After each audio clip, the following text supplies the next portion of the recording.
Guard, ngayong itutuloy na ang paghatid ng rotation at reprovisioning mission sa BRP Sierra Madre sa Ayungin Shoal. Huhulihin daw ng Pilipinas ang mga iligal na mangingisda sa ating exclusive economic zone. Yan ang sanipueras ng tinutukan ni Joseph Moro at JP Soriano. Nagkakarga na ng yelo ang mga mangingisdang ito sa Palawan para maglayag sa West Philippine Sea. 200,000 piso rin daw ang puhunan nila tuwing papalaot. Sa nakaraan 2 buwan, galing lamang sila sa Ayungin Shoal sa West Philippine Sea na nasa loob ng ating exclusive economic zone. Pagbalik namin yan, may makahuli kami dyan 3 tulinada. Kung malaki-laki ang bintahan, mahalang isda, malaki-laki din kita, mga nasa mga. Pero minsan matagal silang makarami ng huli dahil sa mga barko ng China. Ilang beses nga raw silang dinidikitan ng ilang Chinese speedboat. Siyempre matakot kami kasi siyempre China na yan. Malaking barko na yan. Siyempre balik, umatras na lang kami. Ologi, walang huli. Karaniwang 2 hanggang 3 linggo ang itinatagal sa laot ng mga bangkang pangisdang tulad nito kapag pumupunta sila sa West Philippine Sea. Umaasa sila na makaraos sila sa kanilang pangisda ng walang insidente, lalo pat inanunsyo ng China na tapos na ang fishing ban nila doon.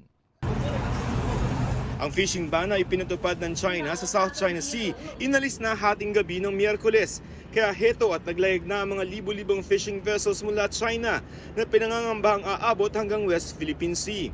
Nauna nang sinabi ng DFA na hindi naman kinikilala ng Pilipinas ang fishing ban ng China at huhulihin daw ang mga iligal na mangingisda sa loob ng ating EEZ. Na lang, basta di lang magkagulo-gulo, sabay-sabay lang pangisda. Huwag lang kami ng harang-harangin kasi siyempre mahirap din kami harang-harangan, mahirap din kami. Wala tayong ikapanglaban sa kanila .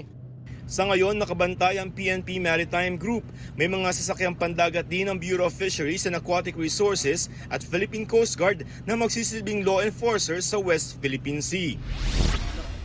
Sabi ng isang international maritime law expert, may legal na basihan ang Pilipinas na manghuli ng mga foreign fishing vessel na iligal na kukuha ng likas na yamang dagat sa West Philippine Sea. Under international law, yung may-ari ng EEZ, authorized siya by UNCLOS to take whatever measures are necessary including litigation or including judicial proceedings. So kung huhulihin yung mga barko nila, may kailangan tayong information, dapat ibigay nila yon. Handa raw ang Armed Forces of the Philippines na suportahan ng Coast Guard sa pagpapatupad ng maritime law, kabilang ang panghuhuli ng mga iligal na mangingisda sa EEZ sa West Philippine Sea. Handa rin daw ang AFP na ituloy ang rotation at reprovisioning mission sa BRP Sierra Madre sa Ayungin Shoal na pinalibutan, hinarang at binomba ng tubig ng China Coast Guard. The Armed Forces of the Philippines is duty-bound to ensure the well-being of its personnel on the BRP Sierra Madre. We are therefore committed to the conduct of another RORE mission for our personnel and to maintain our presence in the Ayungin Shoal. Sa mga iligal at delikadong aksyon ng China Coast Guard, mensahe ng AFP. Behave.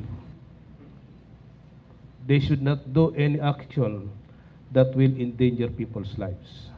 For all the consequences that their singular act will do, the blame will be to them and to the authorities above them. Wala pang tugon ng Chinese Embassy sa pahayag ng DFA at ng AFP. Ang mga leader ng US, Japan at South Korea na umalma sa pag-water cannon ng China Coast Guard sa barko ng Pilipinas, nagkasundong mas palakasin pa ang kanilang defense cooperation sa isinagawang makasaysayang trilateral summit sa Camp David sa Amerika. Sa susunod na linggo naman, magpupulong dito sa bansa ang ASEAN at China para sa Code of Conduct sa South China Sea na mahigit 20 taon nang pinag-uusapan. Para sa GMA Integrated News, JP Soriano. Joseph Morong, nakatutok 24 oras.